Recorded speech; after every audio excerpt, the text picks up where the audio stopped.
Lo he puesto a grabar. Entonces, el día de hoy nosotros vamos a revisar o a recordar los elementos de los puentes, solamente pues con unas imágenes que son más claras. ¿Cuáles son los estudios para diseño de puentes? Y el primer método de diseño de puentes, que es el método de la resistencia última. Ese mismo método que ustedes revisaban para el diseño de concreto reforzado. Entonces, acá hay unas imágenes donde se muestran eh, el corte longitudinal de lo que compone el puente. Como lo mencionábamos la clase pasada, entonces hay unas barandas las cuales evitan que el vehículo salga del puente. Está una junta de dilatación. Estas juntas de dilatación, que a veces están entre la luz del puente, podría presentarse una junta de dilatación en esta parte de acá. Lo que hacen es que ellas controlan los cambios de temperatura. Cuando se presentan cambios de temperatura, esos cambios de temperatura tratan de alargar o acortar el puente dependiendo si hay aumento o disminución de la temperatura. Para eso se hacen esas juntas de dilatación, igual que en los pavimentos. Está la placa base del puente, esta parte de acá, que es la losa de entrepiso. Hay unas aletas. Las aletas son estos elementos de acá, que lo que hacen es contener el material de relleno para la conexión de la losa de aproximación al puente. También se encuentran las riostras. Esas riostras básicamente lo que hacen es que rigidizan la losa de entrepiso. Están los apoyos o los elementos de neopreno, que son como unos cauchos reforzados con fibras de acero. También se encuentra acá el vástago del estribo, la cimentación superficial, los pilotes, si existen pilotes, y las vigas longitudinales. Y lógicamente, pues la placa que recibe la carga de las llantas de los camiones. Y el relleno, pues, que va en la parte posterior del estribo. Esta es una planta de los elementos que conforman el estribo. Entonces, en esta planta de esos elementos que conforman el estribo, hay una zona de tope. Esta zona de tope son como especies de unas llaves que lo que hacen es confinar las vigas longitudinales extremas. Toda esta zona de acá es la zona de apoyo o la zarpa delantera, y en esa zona de apoyo, si el estribo tiene vigas, hay una zona en la cual están los puntos de apoyo de los estribos, y allí se colocan los neoprenos.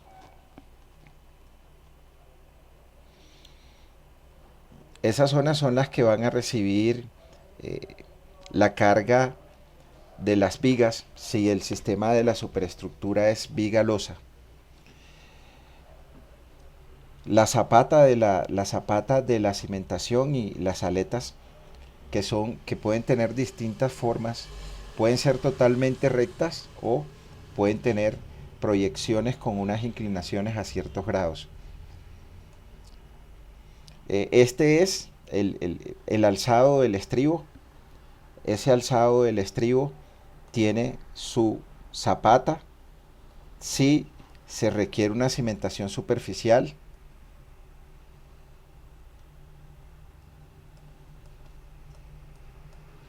Las aletas, que contienen el material de relleno que va en la parte posterior del estribo.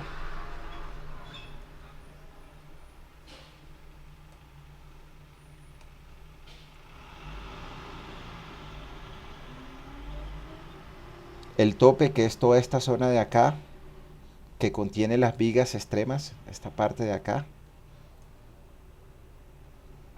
esta parte de acá.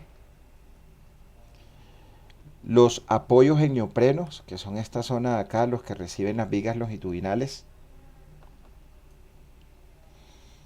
El vástago del estribo. Y este es un modelo de losa viga.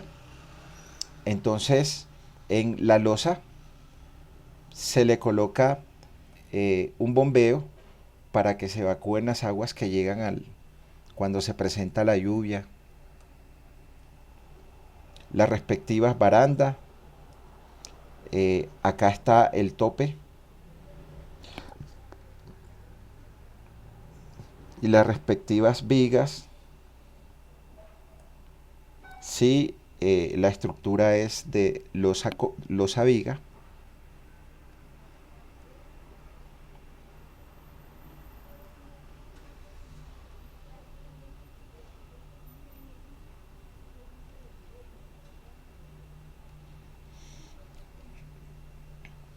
Las respectivas aletas. Este es un corte en alzado del estribo, su respectiva zapata. Pues acá se verán las dimensiones de la aleta, y el estribo termina con una ménsula, la ménsula que recibe las vigas en ese elemento. Entonces, si nosotros tenemos ménsulas, eso significa que nuestros puentes en los extremos se idealizan como si fuesen apoyos de primero o segundo género. Es decir, que no se generan momentos allí en los extremos. Y más adelante vamos a ver una imagen de la idealización de los apoyos de los puentes. Acá está la zona que recibe el relleno del material. Este es una estructura en 3 dimensiones de un estribo, si dicho estribo tiene cimentación profunda. O sea, acá estará la parte del espaldar del estribo, pues que en su parte posterior, toda esta zona de acá, estará el material de contención de relleno para que llegue la losa de aproximación al elemento.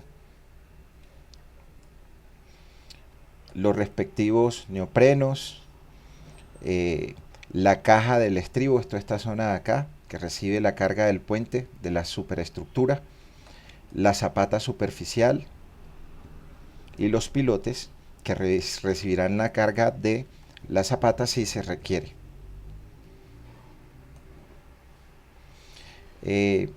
Dentro de los elementos de un tablero, de un puente losa, nosotros tenemos el ancho total del tablero.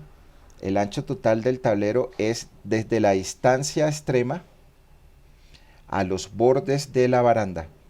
Ese será mi ancho total de mi tablero, que es diferente al ancho del carril. El ancho del carril es la distancia que yo tengo desde el centro del puente hasta el bordillo. Entonces acá, pues para este caso tenemos 2 carriles. Por acá estará el bordillo, la respectiva baranda, que en este caso es una baranda de concreto. Está una zona que tiene, esa zona va a tener la carpeta asfáltica con un bombeo mínimo. Esta zona de acá, que es mi carpeta asfáltica, con un bombeo mínimo del 2%, y esta parte de acá que ya es la placa maciza del puente. ¿Cómo se definen el número de carriles de diseño? Pues el código en el numeral 36.1.1.1 establece que el número de carriles de diseño se define con una relación entre el ancho libre de la calzada dividido sobre 3600. y ese valor que vamos a obtener eh, se debe considerar para poder determinar el mínimo número de carriles que debemos colocarles al puente. Entonces, que quede claro que una cosa... Sí, dime, te escucho. Es que creo que hay unos compañeros que están tratando de ingresar, pero les pide autorización. Ya lo recibí. Los últimos que estaban ya están. Gracias. Entonces, estas imágenes fueron tomadas del libro de Fundamentos de Diseños de Puente del ingeniero Carlos Ramiro Vallecilla Baen. Entonces, es el único libro que conozco hasta el momento, hasta el momento que está relacionado con el Código Colombiano de Puentes de, del INVIES, pues este libro que está aquí. No sé si en la biblioteca esté, eh, y no tengo el documento en PDF para poder compartírselos. Eh, pero también podemos tener eh, superestructuras que están conformadas por un tablero y por vigas longitudinales. Entonces acá tenemos nuestras vigas longitudinales, 4 vigas longitudinales en este caso, y esas vigas longitudinales tienen separaciones centro a centro. En esas vigas longitudinales hay unas separaciones centro a centro. Está la losa maciza, y pues está acá la carpeta asfáltica con pendientes de 2% y la zona de bordillo.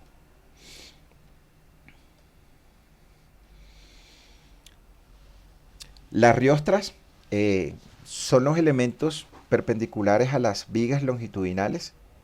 En este caso se muestran 3 riostras, pues acá hay una riostra que llega al apoyo de los estribos, acá hay otra riostra, acá hay otras riostras, y esas riostras son perpendiculares a las vigas longitudinales que reciben la carga del puente, y lo que hacen es rigidizar la superestructura. Esa es la función que cumplen esas riostras, y el código nos da los criterios de la separación de riostras y cuándo se requieren esas riostras. Eh, en este caso se muestra un puente continuo. Pues ya sabemos que las vigas continuas son las que tienen más de 2 apoyos. Entonces, para este caso, acá tenemos un primer apoyo en esta zona de acá, un segundo apoyo en esta zona de acá, tercer apoyo en esta zona de acá y cuarto apoyo en esta zona de acá. La idealización es que en los extremos tenemos los estribos. Entonces acá vamos a tener nuestros estribos, en el otro extremo estribos, y como lo mencionábamos en la clase pasada, los apoyos interiores son las pilas.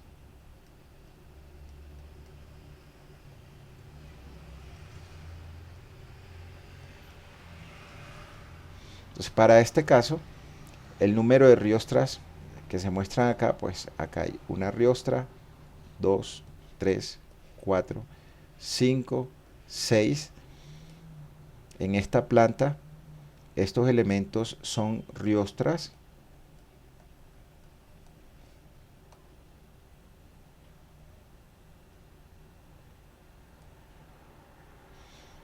Y los elementos horizontales son las vigas.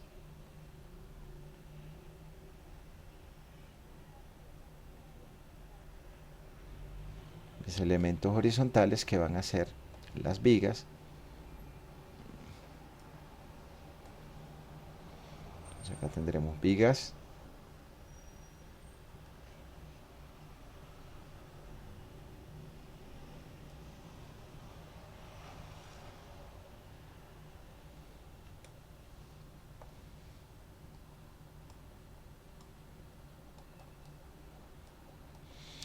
Y este puente pues tiene tres luces. Acá tenemos una luz 1, por acá tenemos una luz 2 y acá tenemos una luz 3.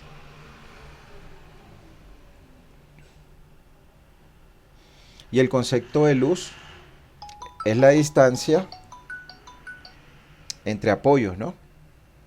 Entonces tenemos cuatro apoyos, 1, 2, 3, 4 apoyos y tenemos tres luces, 1, 2 y 3. Luz, distancia entre apoyos. Las riostras simplemente se colocan para darle rigidez a la superestructura, que está conformada por las vigas longitudinales, por las riostras y por la losa maciza que recibe la carga de los camiones.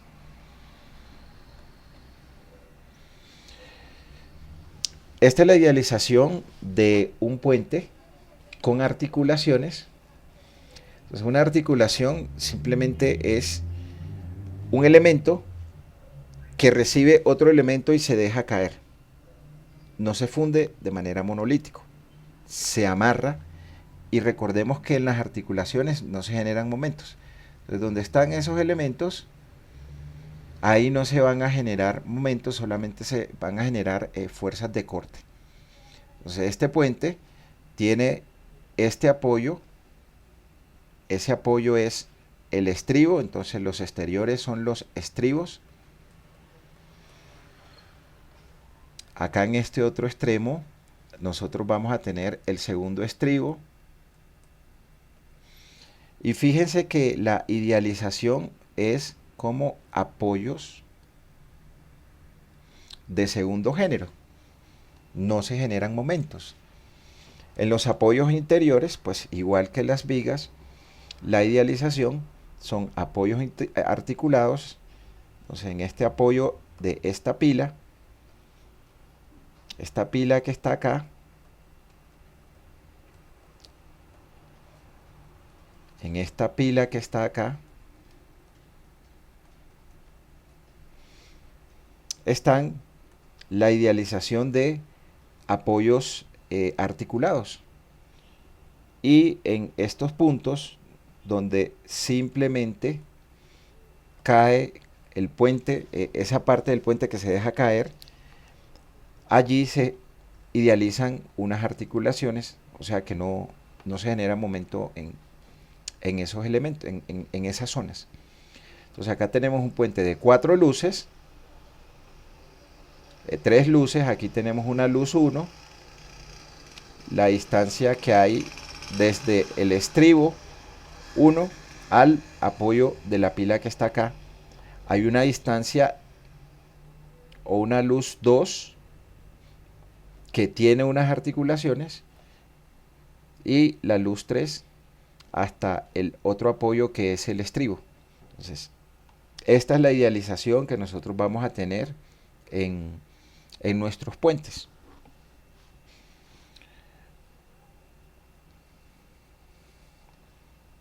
Pero los puentes pueden estar ubicados en cursos de agua, sobre cursos de agua. Entonces, cuando los puentes están ubicados sobre los cursos de agua, la configuración debe tener en cuenta el galivo. El galivo mínimo, el galivo es la distancia que hay desde la parte inferior del puente hasta el nivel máximo de aguas. Esos valores de galivo los define el código, y los valores de galivo están definidos en el manual geométrico de carreteras de envías. Más adelante referencio ese valor, y va a depender del tipo de puente que nosotros estemos analizando. Entonces, pues igual acá tenemos nuestra superestructura con su respectiva baranda, el estribo inicial, el estribo final, la rasante, una losa de aproximación por acá, las pilas, la zapata y los pilotes para transmitir la carga al suelo, y lo que buscan esos pilotes es que tengan una profundidad de tal manera que se evite la socavación del puente por las escorrentías que se generan cerca de la cimentación. Entonces estos pilotes deben garantizar que no sean afectados por la sobreexcavación que genera la corriente del río.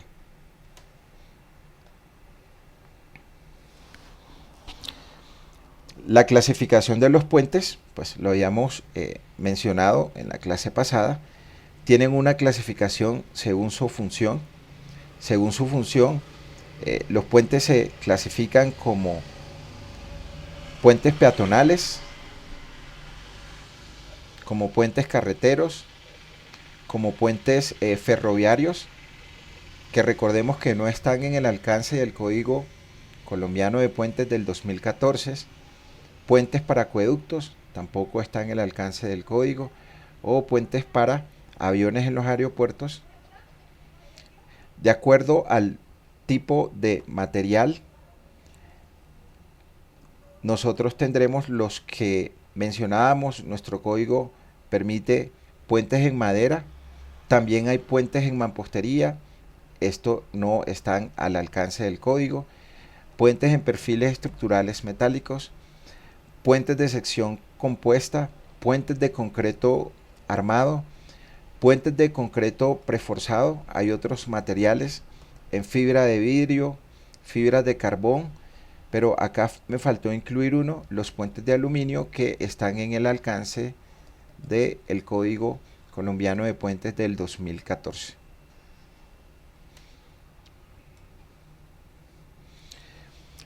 Según el tipo de estructura, podemos clasificar los puentes como puentes simplemente apoyados, solo tienen una luz.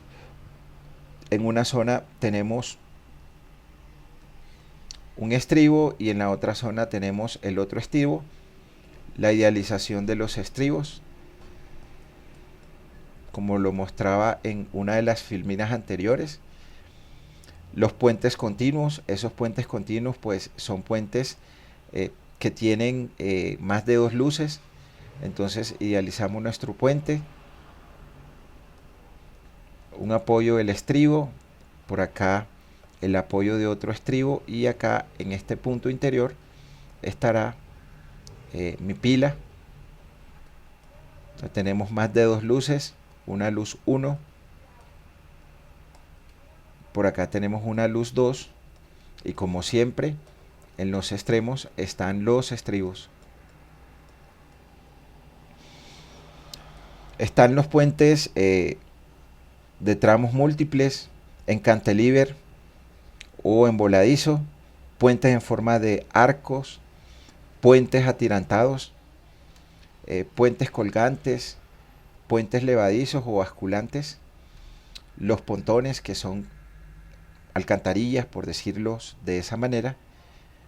Entonces son las diferentes clasificaciones que tienen los puentes de acuerdo al tipo de estructura que nosotros usemos. De acuerdo a la geometría, vamos a tener puentes rectos. Estos puentes rectos pues son puentes que, si nosotros tenemos la planta, entonces por acá puede estar un estribo, por acá otro estribo, y las vigas de esos puentes son con ángulos de 90 grados con respecto a los estribos. Colocar acá dos vigas en esta planta que se muestre acá.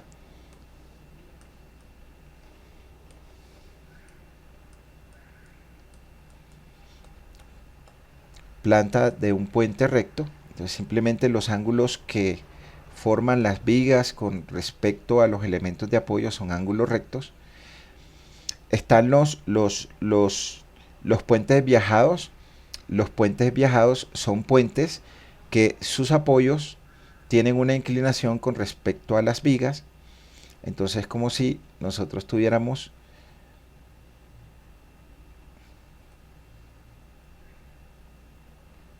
Si esto tuviese por acá una pila, ese elemento forma un ángulo distinto a 90 grados con respecto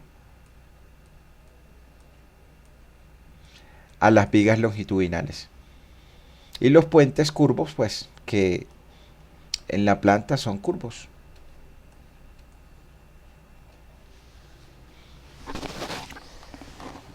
Según el tiempo de uso, para nuestros códigos la idea es que los puentes tengan una vida útil de 75 años. Lógicamente, pues deben tener un mantenimiento para que logren eh, sobrevivir todo ese tiempo, de acuerdo a lo que define el código. Y puentes que pueden ser definidos como puentes temporales que tienen una vida menor a 5 años, o esos puentes transitorios, que son esos puentes militares que se colocan cuando es necesario cubrir una luz de manera inmediata porque se presentó una avalancha y necesitan poner en funcionamiento la vía. Para ello necesitan salvar esos vacíos para habilitar el tráfico. Son transitorios mientras que se construyen puentes. ¿De qué depende, la elección y el tipo de puente?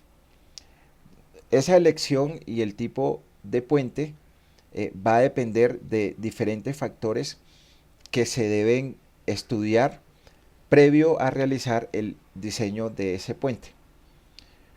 Un factor es la localización o la ubicación de la estructura. De acuerdo a esa ubicación y a la localización de esa estructura, pues nosotros podremos determinar la rasante del puente para que enlace con la vía, la pendiente que se le coloque al puente, la rasante, los alineamientos. ¿Sí? ¿Quién me habla?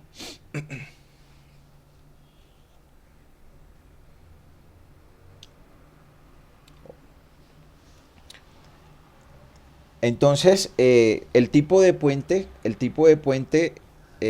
que resulte más adecuado debe tener en cuenta factores de resistencia, seguridad, que sean económicos. Fabián tiene el micrófono abierto. Entonces, el tipo de puente siempre debe cumplir con tres funciones básicas, y es que sea seguro en cuanto a resistencia, que sea económico y fácil de construir. La forma geométrica y las dimensiones, esas van a depender del tipo de acceso, de la superestructura, de la infraestructura, del tipo de fundación, de la corriente, y la superestructura va a depender de la luz que tenga el puente. Entonces la Aston nos da unas recomendaciones para hacer el predimensionamiento de la altura de las superestructuras dependiendo de la luz que nosotros estemos analizando. Entonces hay una relación ancho-altura que debe ser menor o igual a un valor, y con eso nosotros hacemos el predimensionamiento de la superestructura y también el tipo de superestructura que nosotros vamos a utilizar. Entonces, si nuestra superestructura es puente tipo viga cajón, si solamente es placa maciza, si es placa viga, si son puentes atirantados, las recomendaciones van a depender del tipo de luz que nosotros estemos salvando. También es importante para la elección del tipo de puente tener presente las obras complementarias, tales como los drenajes, las barandas de protección, la iluminación que le vayamos a colocar el puente, si el estudio hidrológico define que se presenta o no socavación en ese puente. Otros criterios, esto está repetido acá. Bueno, esos son los criterios, los criterios básicos, y esos criterios básicos van a estar en función de unos estudios básicos para el diseño de los puentes. Entonces, para el diseño de los puentes, arrancamos con lo de siempre, la topografía. El arranque, pues, la topografía para que nosotros ubiquemos la estructura, sus elementos estructurales, y esa topografía nos va a servir a nosotros como insumo para los otros estudios que se deben realizar en el diseño de los puentes. Entonces, con la topografía lo que definimos son cotas para definir los puntos de llegada de los estribos, las luces que vamos a salvar. Otro estudio que se realiza son los estudios de hidrología e hidráulico, que básicamente son para que se determinen las avenidas máximas que se puedan presentar, y la idea es que no se supere el valor del galivo que tiene el puente en esta figura que mostraba acá. Entonces nosotros debemos garantizar que la avenida torrencial sea de tal manera que no se exceda el valor de ese galivo, porque si supera el valor del galivo es probablemente que se lleve la superestructura. Para eso se hace el estudio hidrológico, pues un especialista en hidrología da ese dato, y lo que se define aquí es el comportamiento hidráulico del río, si lo que vamos a salvar es un río. También nosotros necesitamos saber los estudios geotécnicos y estudios geológicos en la zona donde se va a construir el puente. Allí lo que identificamos nosotros son las características geotécnicas que correspondan. Entonces, esas características geotécnicas para determinar empujes activos, empujes pasivos del puente, que son críticas en los estribos porque contienen un material de relleno, pero también se determinan capacidades portantes de las zapatas, y si la capacidad portante de ese suelo no es suficiente para soportar las cargas que están llegando al suelo, entonces tendremos que colocarle pilotes. El código de puentes define cuáles son esos criterios del número de perforaciones y la profundidad de la perforación que nosotros debemos hacer para los distintos tipos de elementos, que básicamente son los estribos, los muros de contención y las cimentaciones superficiales.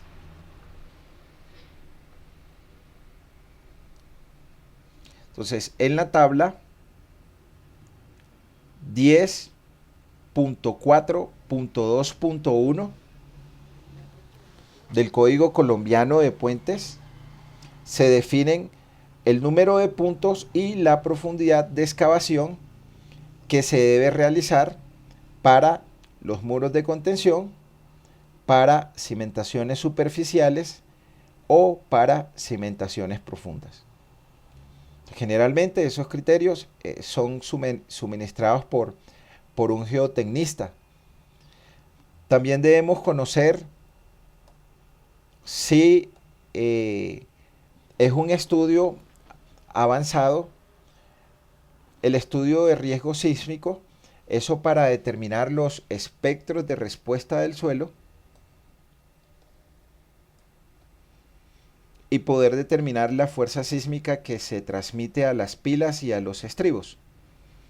La norma define los espectros de respuesta para diferentes suelos, pero si son zonas donde hay fallas geológicas, entonces se debe hacer un estudio local para determinar los espectros de respuesta del suelo desde el nivel de la cota de cimentación.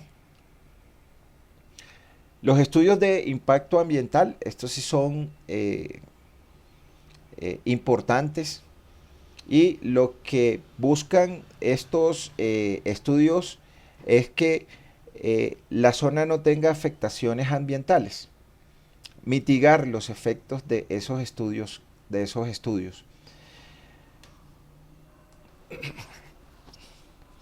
El estudio de tránsito sí es necesario, porque nosotros debemos conocer la demanda o la cantidad de ejes que van a pasar por ese puente. Y de acuerdo a la demanda, el número de ejes equivalente que van a pasar sobre el puente, nosotros en base a eso tendremos que definir el ancho total del puente, el número de carriles de puentes, que va a depender de el tráfico que vaya a pasar por ese puente. Es decir, que ese volumen de tránsito va a definir la clasificación del tipo de superestructura que nosotros vayamos a utilizar. Y hay otros estudios complementarios que tienen que ver con las instalaciones, básicamente instalaciones eléctricas, sanitarias, señalización, pues para determinar los planes de manejo de tránsito, instalaciones eléctricas, etcétera.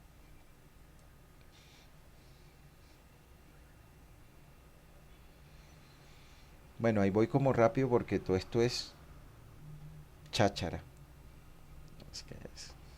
Pero hay que echarla.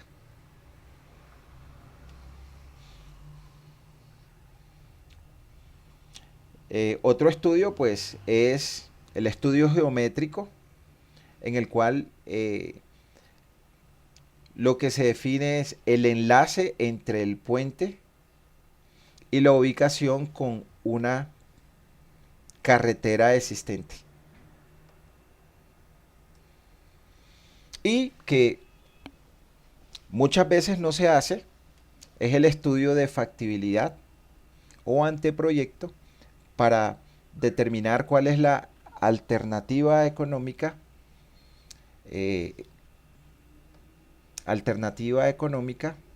de ese puente. O sea, no tiene sentido construir un puente donde no hay una demanda de tráfico. Eso no va a tener sentido. Ok. Nosotros tendremos que definir por qué método vamos a diseñar nuestro puente. Entonces, uno de los métodos es el método de la resistencia última, que es, ya ustedes conocen de ese método, y básicamente lo que determina es el momento resistente para poder calcular los aceros longitudinales de las zonas a tensión que se generan por los momentos positivos o negativos. Entonces, las unidades del código están definidas en el sistema internacional.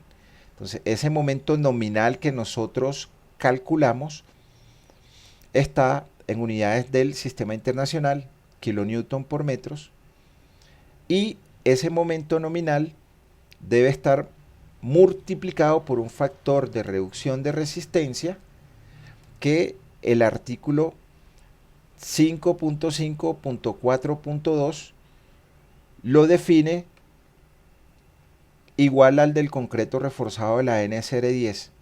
Ese factor de reducción de resistencia es igual a 0.9. De acuerdo al tipo de elemento que nosotros estemos diseñando, tendremos unos factores, de reducción de resistencia.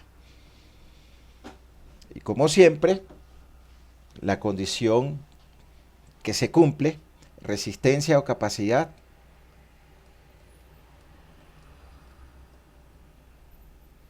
debe ser mayor o igual que las cargas últimas mayoradas.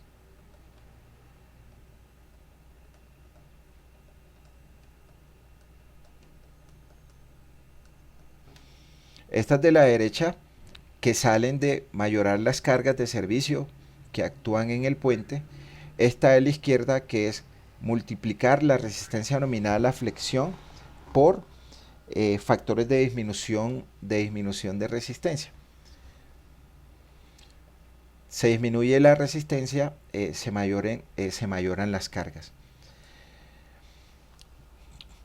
Hay unos criterios para que nosotros obtengamos las fórmulas de el momento nominal resistente. Esas hipótesis que define el Código Colombiano de Puentes son las siguientes. La primera es que la profundidad del bloque de compresión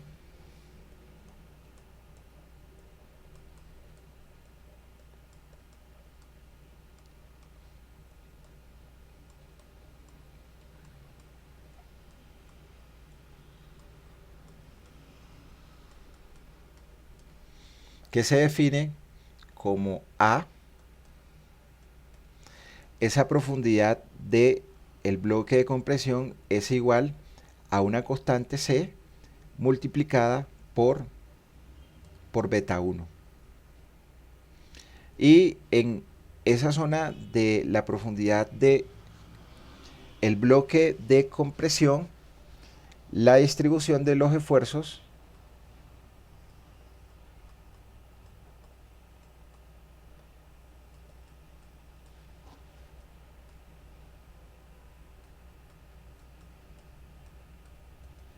es uniforme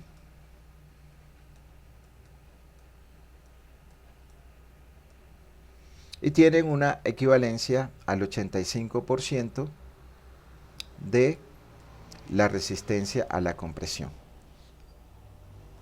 del concreto.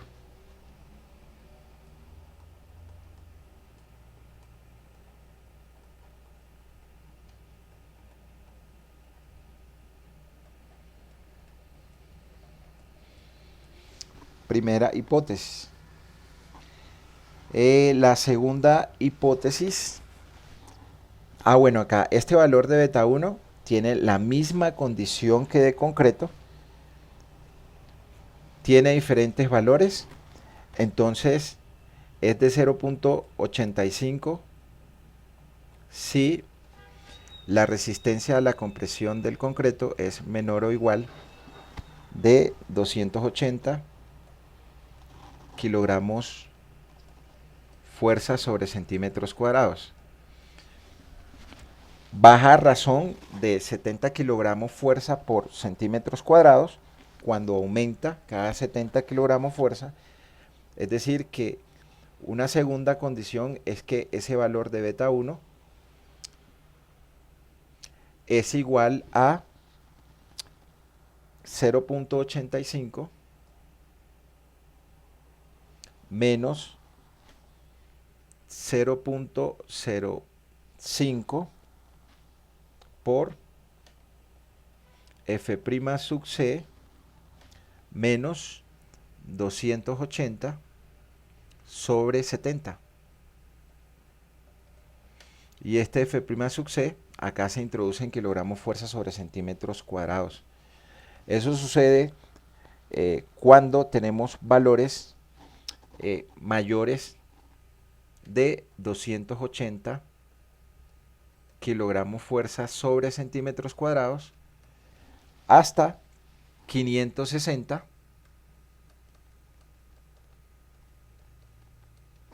kilogramos fuerza sobre centímetros cuadrados de resistencia a la compresión en el concreto. O si los valores son mayores de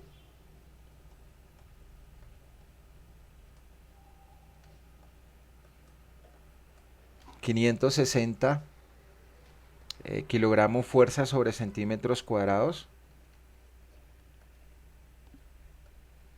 el valor de beta 1 es igual a 0.65.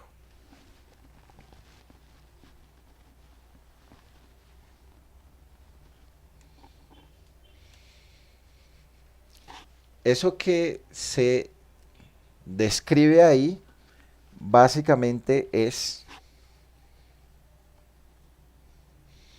esos diagramitas que se hacían en concreto reforzado. Entonces, si nosotros tenemos una sección rectangular,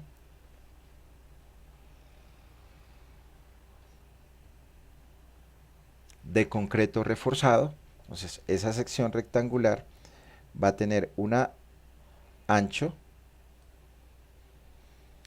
va a tener una altura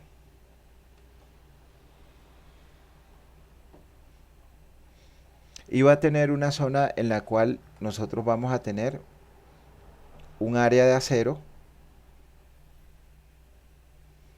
que se ubica en la zona de tensión. Esto que estoy idealizando acá es como si tuviéramos momentos positivos, es decir, que se está tensionando la fibra inferior y desde la fibra extrema de compresión, que está en la parte superior, tenemos la profundidad efectiva de esa sección transversal. Acá tenemos variable, pues que es el ancho de mi sección, h, que es la altura, y d, que es la profundidad efectiva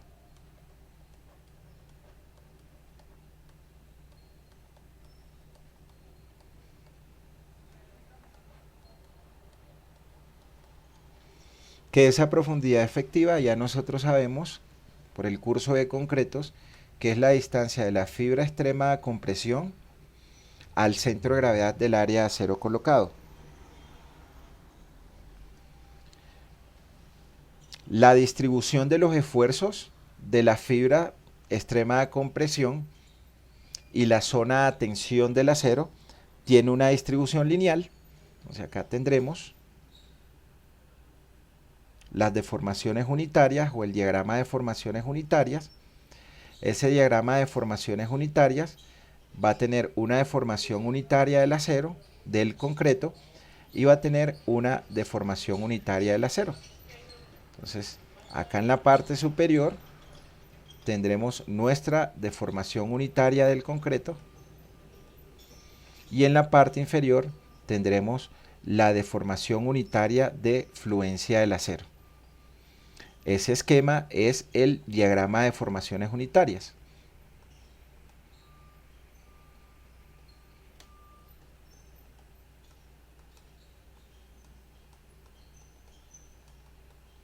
Y acá tendremos la profundidad del eje neutro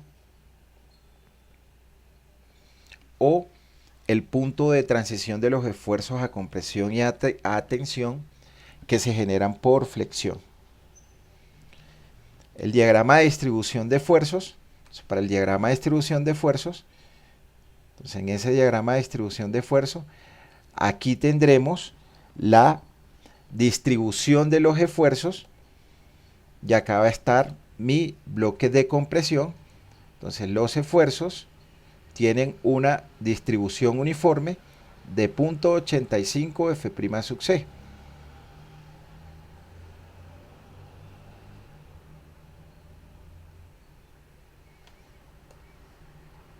Distribución de esfuerzos de 0.85 F' sub C en la zona de compresión y en la zona a tensión, exactamente donde están ubicados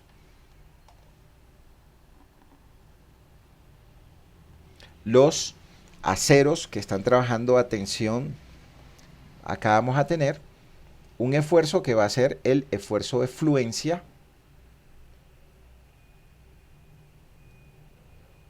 Fy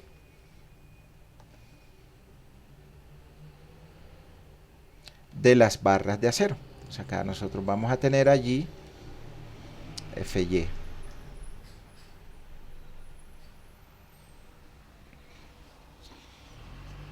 Diagrama de esfuerzos.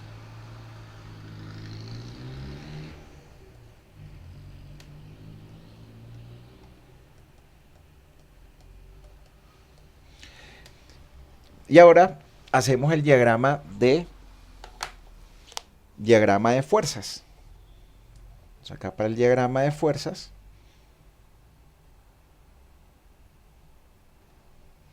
vamos a tener la resultante de las fuerzas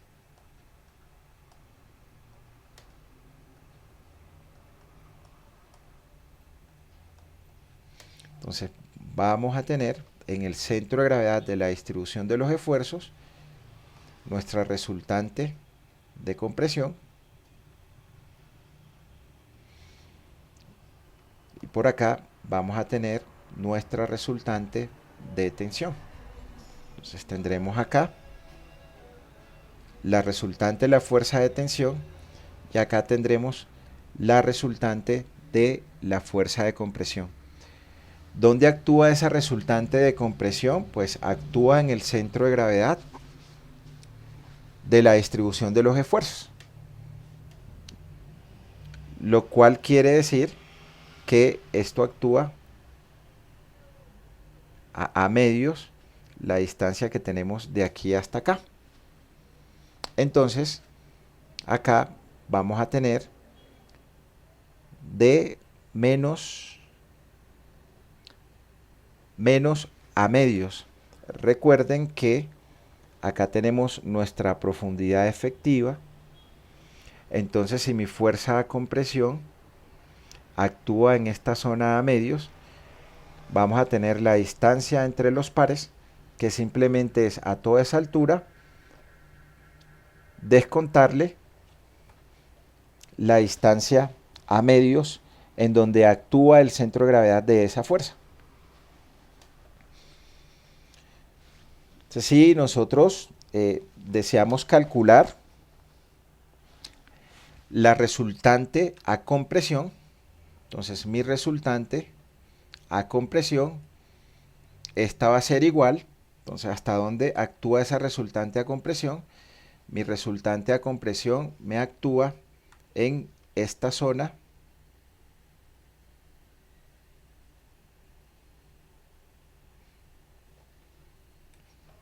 que es la altura del bloque de compresión. Entonces, acá esta es mi zona de compresión. Por el concepto de esfuerzo normal, nosotros sabemos que esfuerzo normal es fuerza sobre área.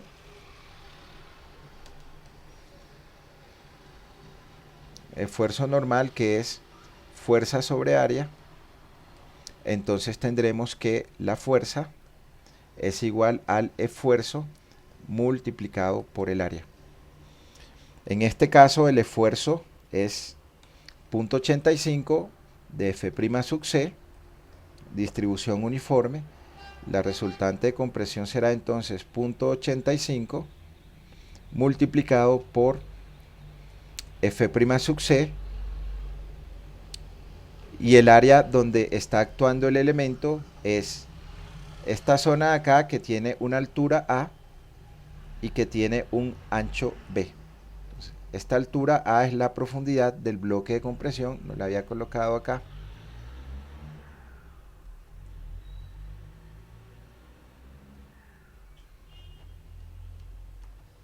Mi altura A, que es esta zona de acá, y este ancho. Entonces aquí tendré multiplicado por el área que está actuando a compresión, que es la altura del bloque a compresión, multiplicado por P. ¿Cómo vamos hasta ahí, muchachos? ¿Voy muy rápido?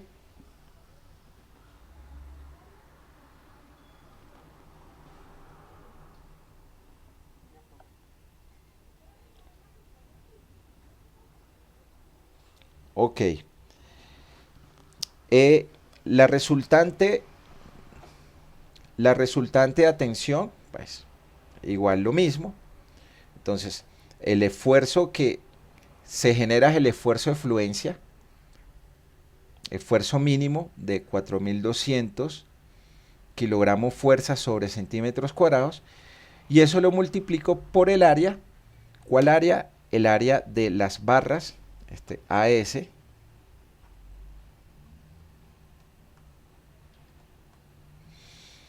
Allí tendremos entonces en qué área está generándose en el AS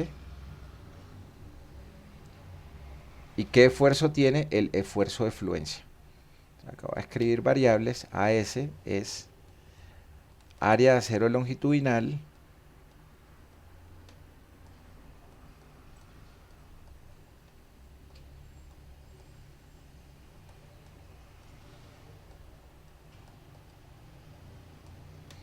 FY, el esfuerzo de fluencia,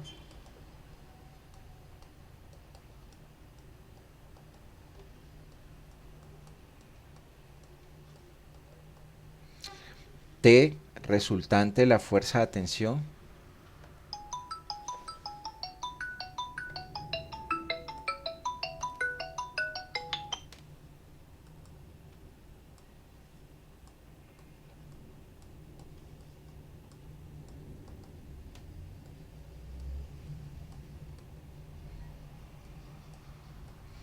C sub C, resultante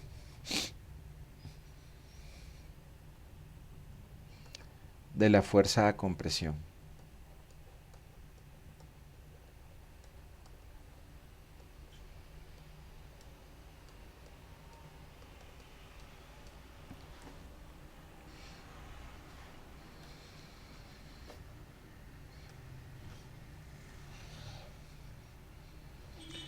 Si nosotros deseamos conocer el momento nominal resistente, entonces cuando hacemos momento, en este punto tenemos el momento nominal resistente del acero.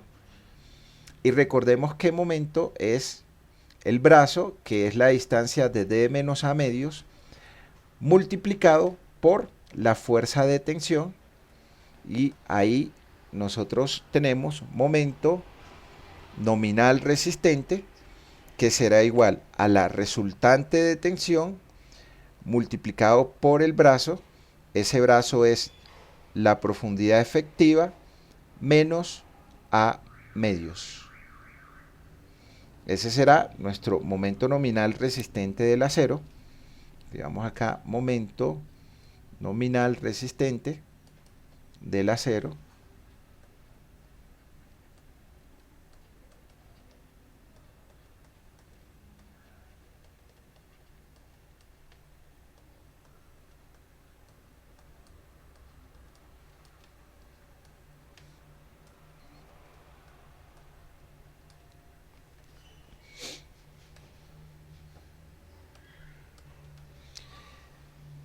O podemos obtener el momento nominal del concreto cuando nosotros hacemos momento acá.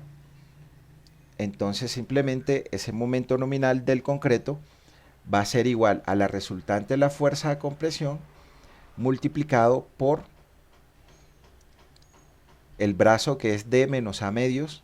Entonces acá tendremos momento nominal del concreto resultante a compresión multiplicado por la profundidad efectiva menos la profundidad del bloque a compresión sobre 2. Si vamos extendiendo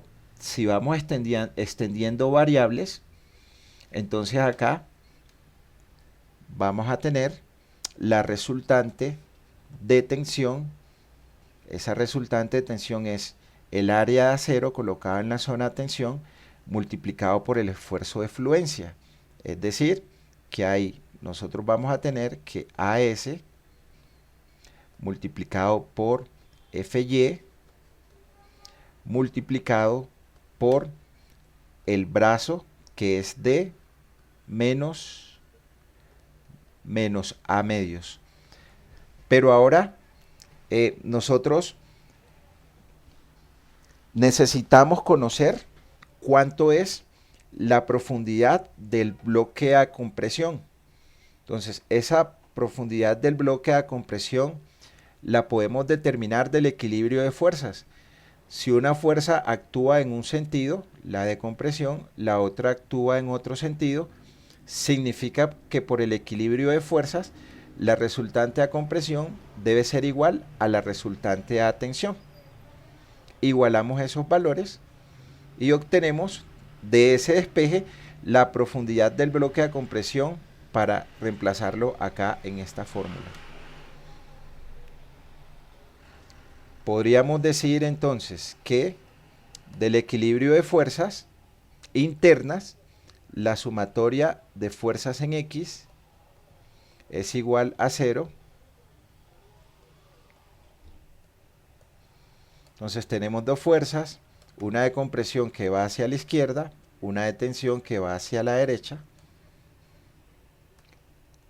menos la de compresión más la de tensión igual a 0, o lo que quiere decir que la resultante de la fuerza de tensión es igual a la resultante de la fuerza de compresión. Y reemplazamos el equivalente de la fuerza de tensión. Entonces mi fuerza de tensión es A sub S multiplicado por Fy, y la resultante de mi fuerza de compresión, esta es 0.85 por F' sub C por B por A. Entonces allí tenemos nosotros nuestra profundidad del bloque de compresión en función de todas las variables que son conocidas.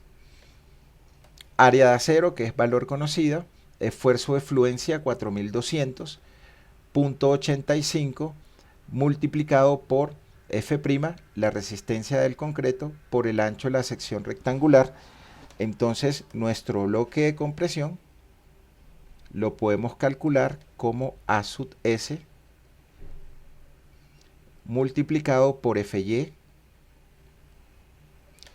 dividido entre 0.85 por la raíz de F' sub C multiplicado por B.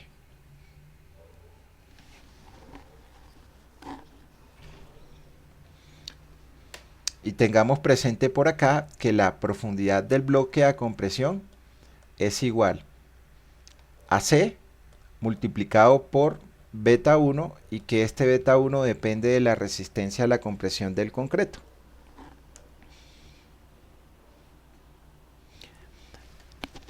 Acordémonos de un concepto, cuantía. En concreto, ¿qué es cuantía?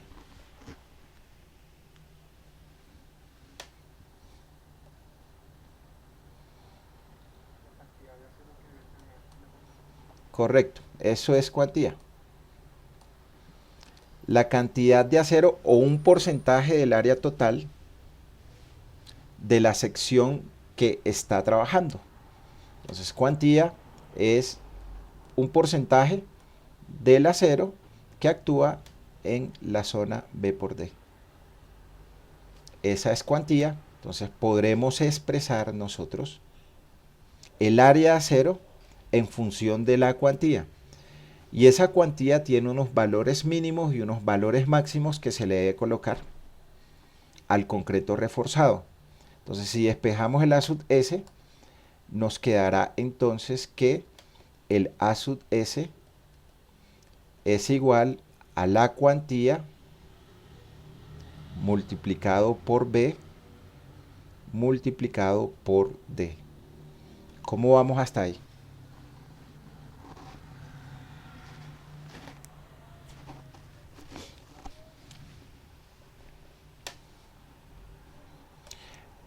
Entonces, este A sub S, que equivale a esto que está acá, yo lo voy a reemplazar en esta fórmula de acá. Es decir, que nosotros vamos a tener que la profundidad del bloque a compresión en función de la cuantía es igual a A sub S, que es esta expresión de acá, ρ por B por D. Acá tendremos ρ multiplicado por B multiplicado por D, y eso está multiplicado, mi A sub S por FY multiplicado por FY, y esto lo dividimos entre 0.85 multiplicado por F' sub C multiplicado por B.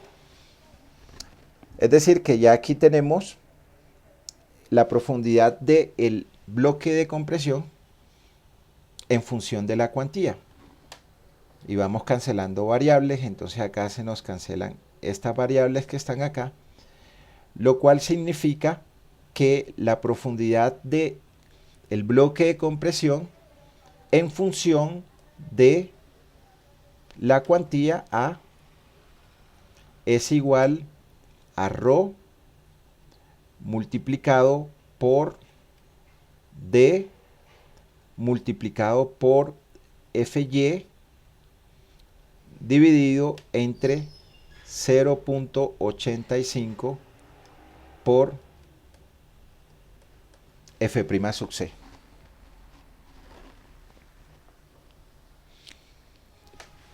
Y viene otro concepto, el concepto de cuantía balanceada. ¿Se acuerdan del concepto de cuantía balanceada?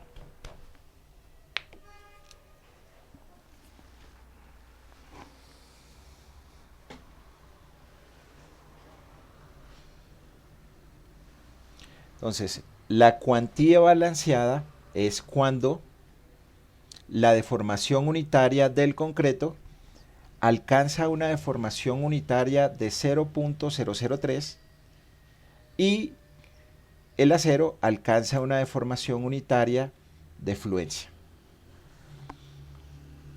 Eso significa que esto alcanza una deformación unitaria de 0.003 y que el acero alcanza una deformación unitaria de fluencia. Y esa es la condición, pues, idealizada que nosotros tendríamos que cumplir para el diseño de concreto reforzado, una cuantía balanceada.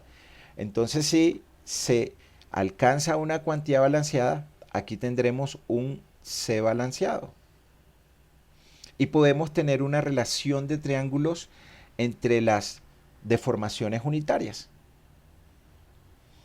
Esa relación de triángulo pues va a tener la relación de este triángulo de acá. Voy a resaltarlo en un color distinto. Voy a hacerlo acá en verde.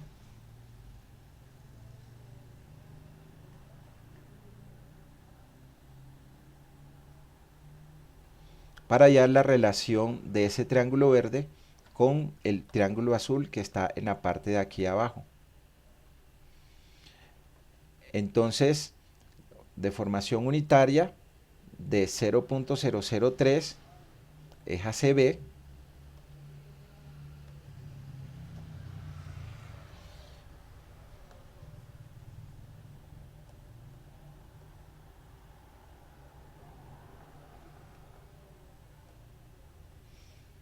Así como deformación de fluencia es a la altura que tiene el triángulo de abajo. Entonces, deformación unitaria de fluencia es a la altura, y esta altura de acá va a ser igual a toda esta profundidad, le descuento CB o le descuento C.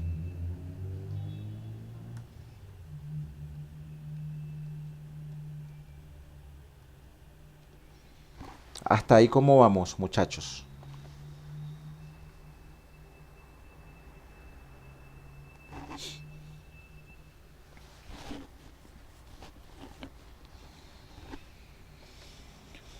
Entonces voy a poner todos los C de un lado. Voy a poner todos los C de un lado.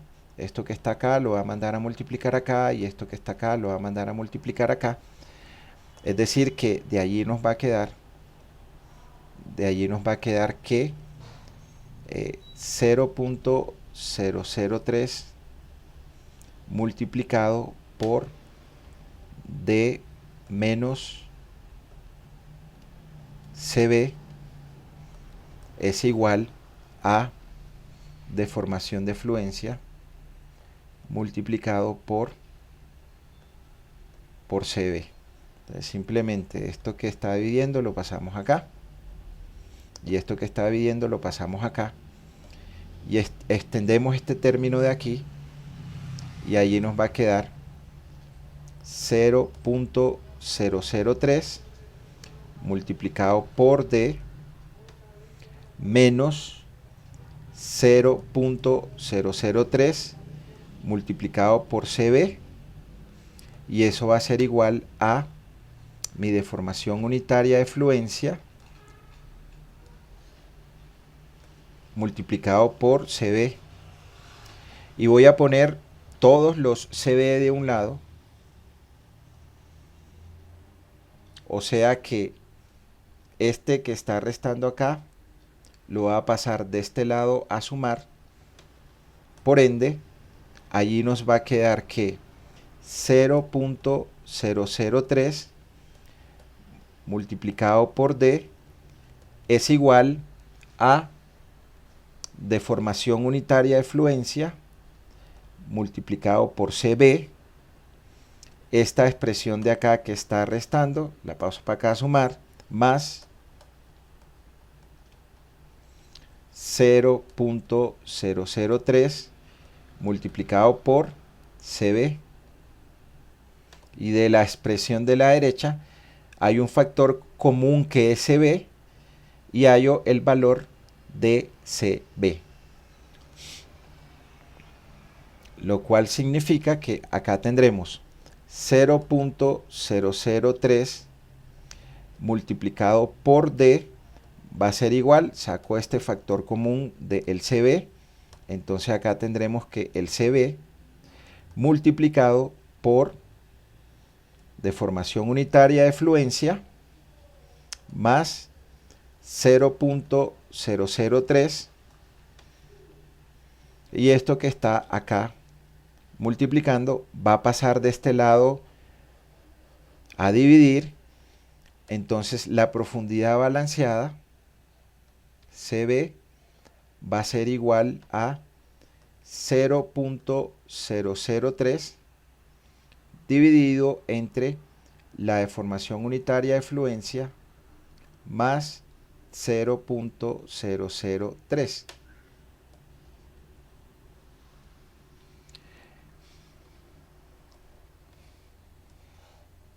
¿Qué sabemos nosotros? Que la profundidad del bloque de compresión A es igual a C por beta 1. Entonces la profundidad del bloque de compresión balanceado, mi A balanceado, B, va a ser igual a C multiplicado por beta 1. Y lo que vamos a obtener entonces es la cuantía balanceada para una viga de concreto reforzado cuando nosotros reemplacemos este AB igual a CB por beta 1 en esta expresión de acá.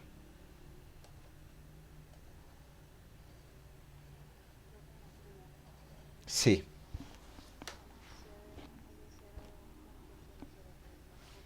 Gracias.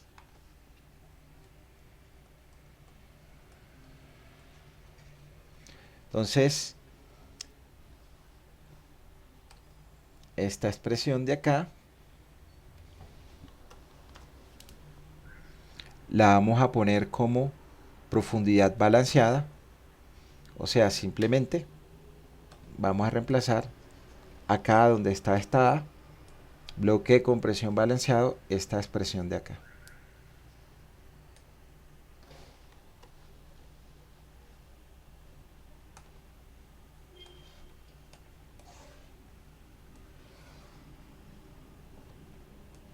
Entonces mi A balanceado es mi C balanceado por beta 1, Entonces, ¿qué voy a tener? Voy a tener ¿qué cuantía? Mi cuantía balanceada. Entonces, esto lo voy a llamar mi cuantía balanceada multiplicado por D multiplicado por FY dividido entre 0.85 multiplicado por F' sub C. Pero el CB, ¿qué es? El CB es esta expresión que está acá. Entonces ahí tendremos que reemplazar en donde está CB esta expresión.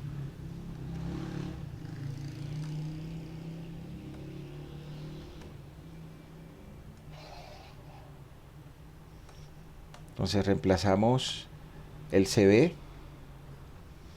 esto lo multiplicamos por beta 1 y esto va a ser igual a la cuantía balanceada multiplicado por D multiplicado por FY dividido entre 0.85 multiplicado por F' sub C.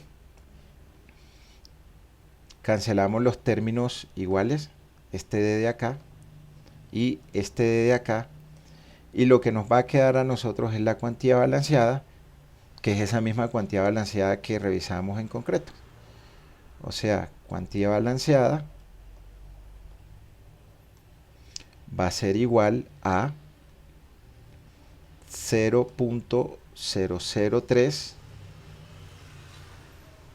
multiplicado por beta 1 dividido sobre la deformación unitaria del acero más 0.003. Esto está multiplicado por 0.85 por F' sub C y está dividido sobre FY.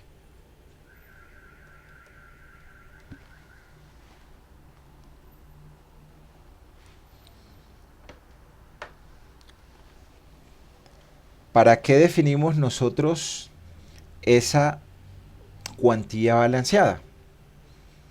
Para poder determinar un valor máximo de cuantía que le vamos a colocar de acero. Entonces, siempre que nosotros diseñamos en concreto reforzado, lo que determinamos son cuantías. Y esa cuantía requerida debe estar entre un valor mínimo y un valor máximo. ¿Recuerdan cuánto es el valor mínimo de la cuantía?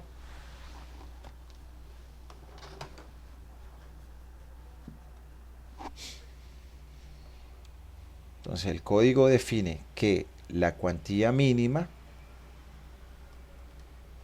es igual, correcto, 0.0033, pero si es un esfuerzo de 4200. Entonces es FY, como es 14,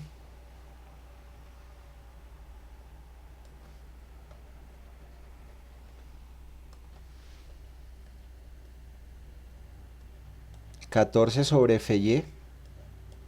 Si este FY es en kilogramos fuerza sobre centímetros cuadrados, o 1.4 sobre FY si ese valor es en megapascales.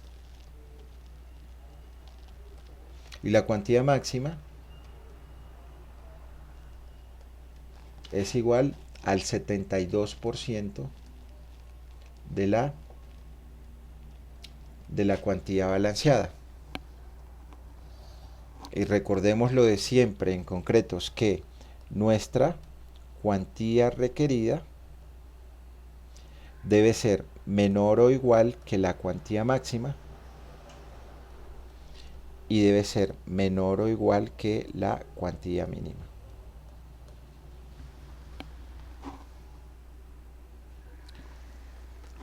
Preguntas, dudas hasta allí, ¿quién tiene?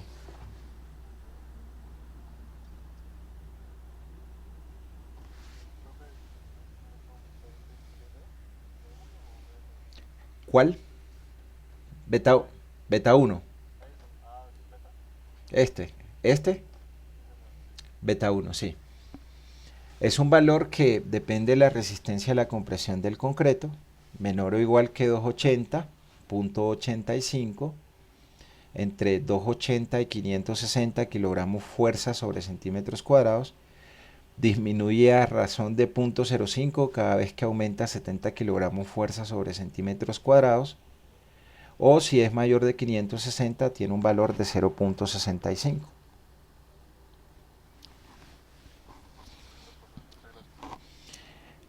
¿Y cómo calculamos nosotros esas cuantías? Entonces, esas cuantías nosotros las calculamos ingresando a unas tablas o utilizando una formulita, ¿sí? ¿Cuál es la formulita? Esa formulita, de pronto el profesor de concretos la escribía de otra forma, ¿no? Pero la cuantía nosotros la calculamos cuantía igual 1 sobre m multiplicado por 1 menos la raíz de 1 menos 2 por m por el K requerido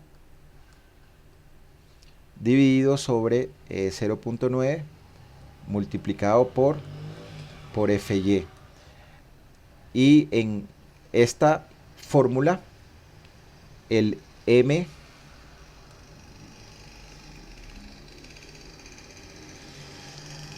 es igual al FY dividido sobre 0.85 por la raíz de F' sub C. Ya sabemos que FY es el esfuerzo de fluencia, el K requerido es el momento último actuante dividido sobre B por D elevado al cuadrado. El momento último, pues este es el máximo momento actuante mayorado.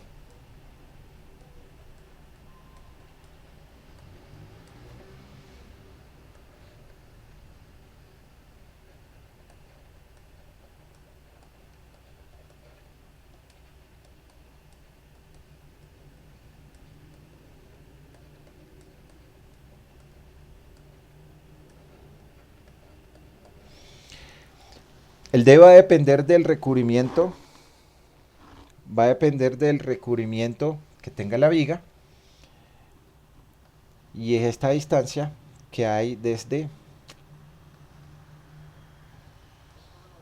esta parte de acá. Esto tiene un estribo, vamos hasta el centro. Si el recubrimiento es 4 centímetros, el D es aproximadamente igual a H menos 6 centímetros. Depende del recubrimiento. Si estamos en una estructura que está en contacto con el suelo, el recubrimiento es 7.5 centímetros, entonces el D es aproximadamente igual a H menos 9 centímetros. O sea, ese D es profundidad efectiva, es igual al H menos el recubrimiento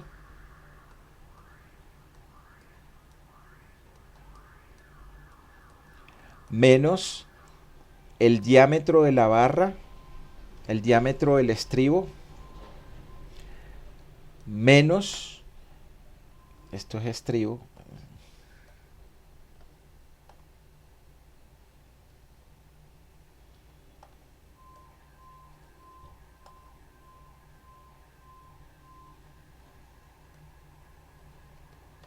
y este es el diámetro de la barra, dividido sobre 2 si nosotros tenemos, todo esto es en paréntesis.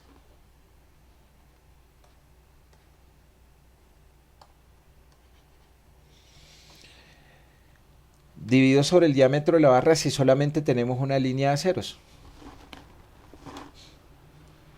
En vigas aéreas, es decir, en puente, esto es aproximadamente igual a h menos 6 centímetros, vigas aéreas. Si están en contacto con el suelo, es aproximadamente igual a h menos 9 centímetros, porque el recubrimiento es de 7,5 centímetros. Otra forma como nosotros podemos calcular esas cuantías requeridas es con el uso de tablas. Entonces, con el uso de tablas,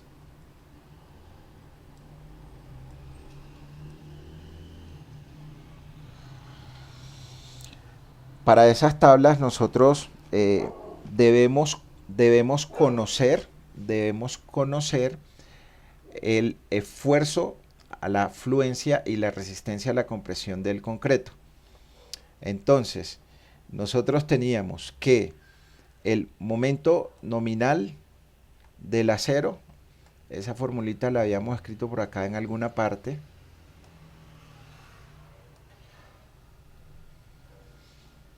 es esto que está acá.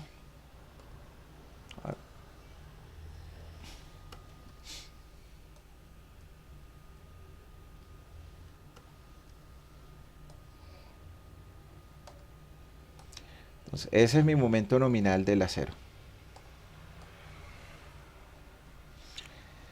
Si expresamos la profundidad del bloque de compresión en función de la cuantía y expresamos este valor en función de la cuantía, esto es nominal. Para que sea resistente, lo multiplicamos por el factor de reducción de resistencia. Factor de reducción de resistencia que sabemos que es 0.9. Entonces esto es 0.9 y acá esto es phi MNS, o sea, resistencia de diseño. El AS lo vamos a expresar en función de la cuantía y el A lo vamos a expresar en función de la cuantía, lo cual significa que mi phi MNS es igual a 0.9 multiplicado por el AS, que lo expreso en función de la cuantía, es ρ multiplicado por B multiplicado por D, y mi AS está multiplicado por el FY, y esto está multiplicado por D menos, voy a escribir mi A en función de la cuantía. Mi A en función de la cuantía es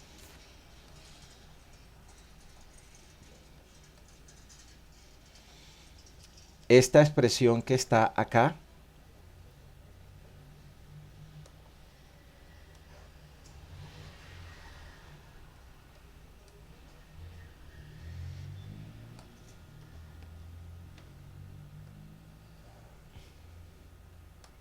Entonces simplemente donde está esta A, escribo esta expresión de aquí, y entonces un medio por A, entonces aquí tendré un medio multiplicado por A, que es cuantía, multiplicado por D, multiplicado por FY, dividido entre 0.85 por F' sub C,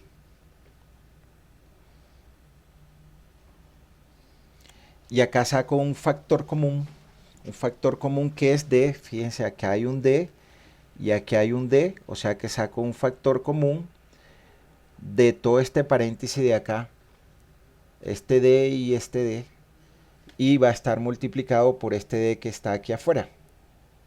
Entonces D por D es D cuadrado. Nos queda que la resistencia phi MNS es igual a 0.9 multiplicado por ρ multiplicado por B multiplicado por Fy en el paréntesis. Voy a quitar este de acá.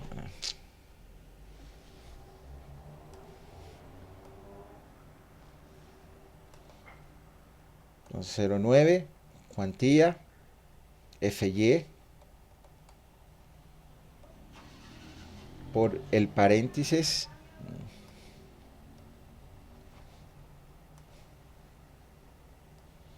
saqué 1 acá menos ρ multiplicado por Fy dividido entre 1.7 por F' sub c y esto multiplicado por B por D elevado al cuadrado. Entonces simplemente sacamos el factor común D de acá. Entonces factor común D, aquí queda 1. Un medio, entonces 2 por 0.85 es 1.7 que queda acá el F'C. Arriba me queda ρ Fy y por fuera B por D elevado al cuadrado. Entonces toda esta expresión que voy a meter acá en azul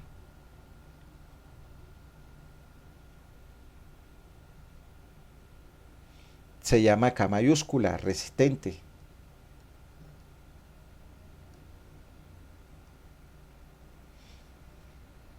Y eso está multiplicado por B por D elevado al cuadrado. Y eso es mi phi mns igual a ese valor. Y con eso nosotros podemos determinar los K resistentes cuando conocemos los valores de Fy y F' sub c. ¿Cómo lo hacemos? Miremos cómo construimos esa tabla en Excel para distintos F' sub c y para distintos Fy. Pues, esto no rinde nada. Entonces miremos a ver si alcanzamos a hacerlo. Voy a abrir por acá el Excel.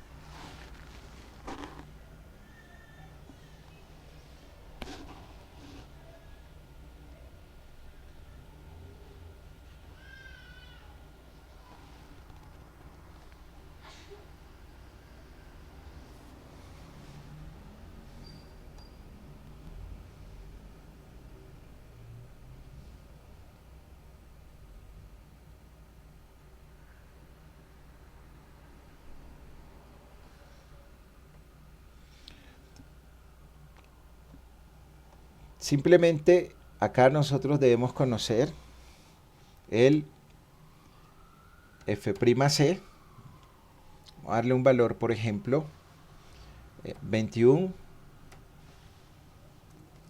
megapascales. Y por acá el Fy, señor. El Excel se ve muy pequeño, ya lo aumento.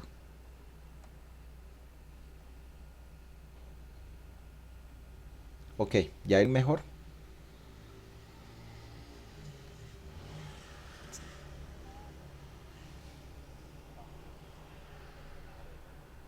Ok, permítanme un segundo.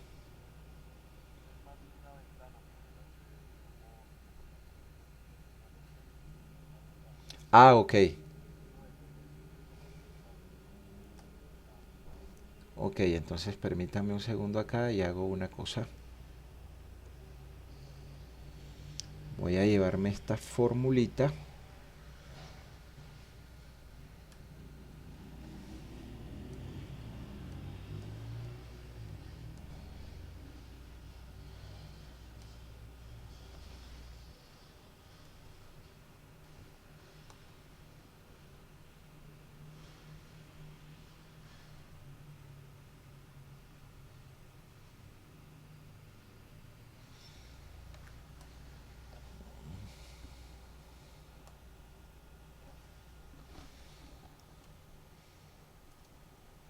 ¿Ya ahí se ve mejor o aún no?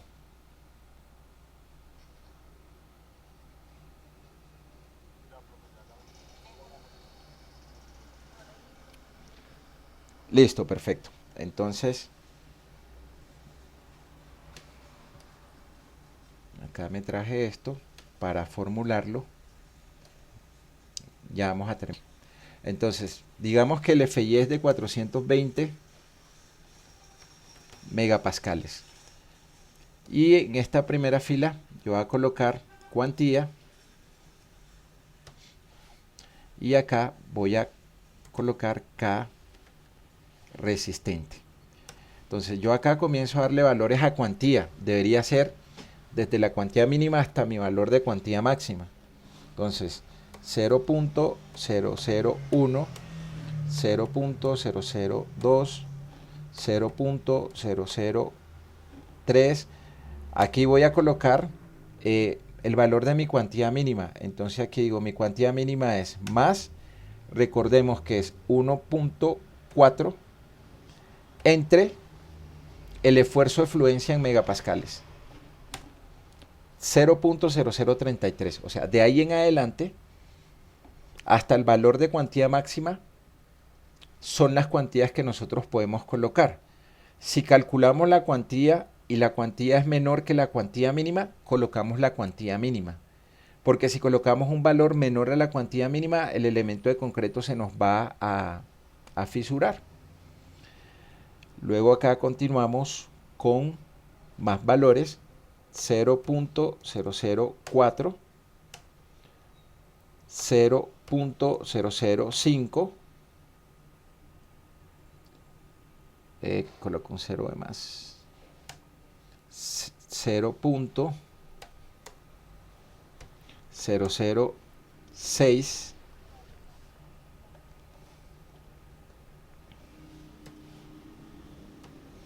¿hasta dónde vamos a llegar? Hasta la cuantía máxima. Y esa cuantía máxima es el máximo, el 72% de la cuantía balanceada. Entonces acá tendríamos que programar en esta hoja de Excel el valor de la cuantía máxima, 72% de la cuantía balanceada, que es esa fórmula que habíamos demostrado. Entonces, este K resistente va a estar en unidades de megapascales newton sobre milímetros cuadrados. Entonces va a tener newton sobre milímetros elevados al cuadrado. Y simplemente vamos a utilizar la fórmula. Entonces vamos a utilizar acá esta fórmula que es más 0.9 por la cuantía, por, no, entre 0.9 por la cuantía, por mi cuantía, por FY. Entonces FY, aquí está mi FY, que lo voy a colocar como un valor fijo. FY, función. Lo coloco como un valor fijo por... entonces tengo mi FY por, abro paréntesis, 1 menos mi cuantía por FY, lo voy a colocar como un valor fijo, eso dividido, me faltó un paréntesis acá, dividido entre 1.7 por F' sub C, que lo va a colocar como un valor fijo, cierro paréntesis, función 4,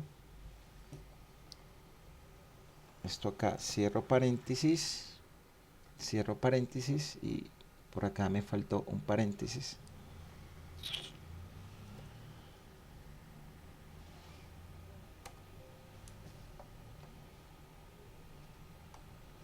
¿Qué dice?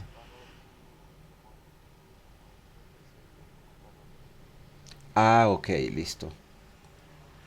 El FC que es D.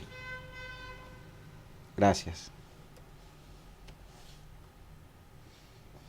Entonces, ahí tengo mi K requerido y cuando comienzo a mover esto, voy teniendo los distintos valores hasta el valor de cuantía máxima, ¿sí? Entonces acá definiré el valor de cuantía máxima y tendré mis K resistentes. Entonces, si acá cambiamos nuestro F' sub C, lo aumentamos a 280 kilogramos fuerza sobre centímetros cuadrados, 28 megapascales, nos cambia el valor del K. Si deseamos, podemos expresar esto en kilonewton sobre metros cuadrados, este K resistente en kilonewton sobre metros cuadrados, o podemos expresarlo en kilogramos fuerza sobre metros cuadrados. Hay diferentes tablas, ¿sí? Pero estas son las tablas que se utilizan para obtener las cuantías requeridas. Luego que viene de esto acá, entonces siempre recuerden que si utilizaban las tablas, entonces simplemente había un K requerido, que lo calculábamos como el momento último actuante dividido sobre B por D elevado al cuadrado. Este valor sale cuando nosotros analizamos la viga y obtenemos el momento máximo, el B el ancho. En este caso, pues si vamos a diseñar losas, recordemos que las losas se diseñan para un ancho de 1 metro y mi respectiva profundidad efectiva, y calculamos un K requerido. Ingresamos a esas tablas con el valor del K requerido y ubicamos el rango. Entonces, por ejemplo, si está entre este valor y este valor, entonces el K requerido, interpolamos estos valores y obtenemos acá la cuantía de diseño.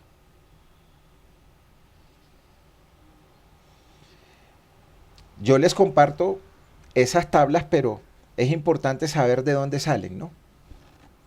Salen de la resistencia a la compresión y del esfuerzo de fluencia.